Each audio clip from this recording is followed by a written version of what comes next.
ಓಂ ಶ್ರೀ ಸದ್ಗುರು ಪಾದುಕಾಭ್ಯಾಂ ನಮಃ.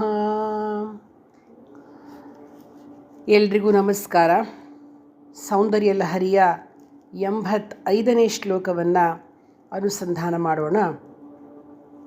ನಮೋ ವಾಕಂ ಬ್ರೂಮೋ ನಯನ ರಮಣೀಯಾಯ ಪದಯೋ ತವಾಸ್ಮೈ ದ್ವಂದ್ವಾಯ ಸ್ಫುಟರುಚಿರ ಸಾಲಕ್ತಕವತೆ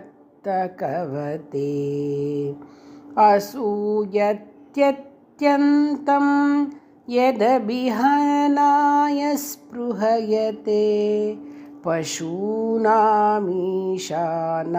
ಪ್ರಮದವನ ಕಂಕೇಲಿತರವೇ. ನಮೋ ವಾಕಂ ಬ್ರೂಮೋ ನಯನ ರಮಣೀಯಾಯ ಪದಯೋ ತವಾಸ್ಮೈ ದ್ವಂದ್ವಾಯ ಸ್ಫುಟರುಚಿರ ಸಾಲಕ್ತಕವತೆ ಅಸೂಯತ್ಯತ್ಯಂತಂ ಯದಭಿಹನನಾಯ ಸ್ಪೃಹಯತೆ ಪಶೂನಾಮೀಶಾನಃ ಪ್ರಮದವನ ಕಂಕೇಲಿತರವೇ. ನಮೋ ವಾಕಂ ಬ್ರೂಮೋ ನಯನ ರಮಣೀಯಾಯ ಪದಯೋ ತವಾಸ್ಮೈ ದ್ವಂದ್ವಾಯ ಸ್ಫುಟರುಚಿರ ಸಾಲಕ್ತಕವತೆ ಅಸೂಯತ್ಯತ್ಯಂತಂ ಯದಭಿಹನನಾಯ ಸ್ಪೃಹಯತೆ ಪಶೂನಾಮೀಶಾನಃ ಪ್ರಮದವನ ಕಂಕೇಲಿತರವೇ.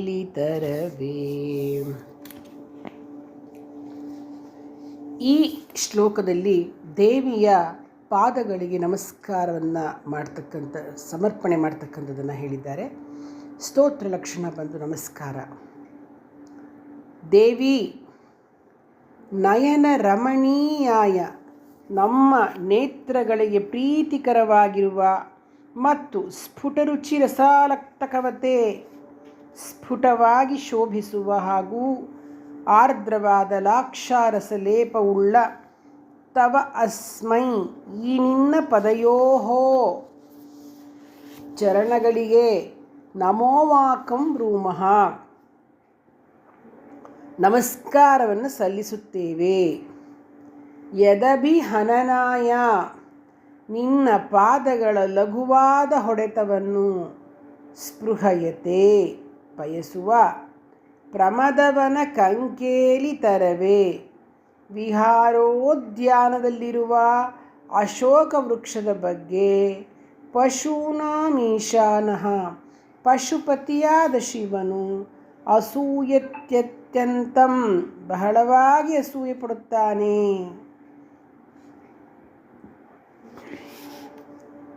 ಪ್ರಣಯ ಕಲಹದ ಸಮಯದಲ್ಲಿ ಅನುಗ್ರಹ ರೂಪವಾಗಿರುವ ಪಾದಪ್ರಹಾರವು ಬೇರೆ ಯಾರಿಗೂ ದೊರಕುವ ಸಂಭವ ಇಲ್ಲ. ಆದ್ದರಿಂದ ಅಶೋಕ ವೃಕ್ಷಕ್ಕೆ ಹೇಗೆ ಸಾಧ್ಯ ಅಂತ ಶಿವ ಅಸೂಯೆ ಪಡ್ತಾನಂತೆ. ಮರ ಗಿಡಗಳು ಚೆನ್ನಾಗಿ ಬೆಳೆಯಬೇಕಾದರೆ ಸ್ತ್ರೀಯರು ತಮ್ಮ ಬಲಪಾದದಿಂದ ಅದನ್ನು ಒದೆಯುವುದು ದೋಹದ ಎಂಬ ಕ್ರಿಯೆ. ಆದ್ದರಿಂದ ದೇವಿಯ ಪಾದಸ್ಪರ್ಶದಿಂದ ಅಶೋಕ ವೃಕ್ಷಕ್ಕೆ ಹೊಸ ಸೊಬಗು ಬಂದಿರುವುದು. ಇದರಿಂದ ಪಾರ್ವತಿಯು ಅತ್ಯಂತ ಶ್ರೇಷ್ಠವಾದ ಪಾತಿವ್ರತ್ಯ ಅವಳದು ಪ್ರತಿಪಾದಿತವಾಗುತ್ತೆ ಅಂತ. ಕಣ್ಣುಗಳಿಗೆ ಹಬ್ಬ ಎನಿಸುವ ಅರಗಿನ ರಸದಿಂದ ಸ್ಫುಟವಾಗಿರುವ ನಿನ್ನ ಪಾದಯುಗಳವನ್ನು ನಾನು ನಮಿಸ್ತೇನೆ. ನಿನ್ನ ಪಾದಗಳ ಲಘುವಾದ ಹೊಡೆತವನ್ನು ಬಯಸುವ ಪ್ರಮದವನದ ಅಶೋಕ ವೃಕ್ಷದ ಬಗ್ಗೆ ಪರಶಿವನೇ ಅಸೂಯೆ ಪಡುತ್ತಾನೆ ಅಂದ ಮೇಲೆ ಬೇರೆ ಏನು ಹೇಳೋದು ಅಂತ ಹೇಳ್ತಾರೆ.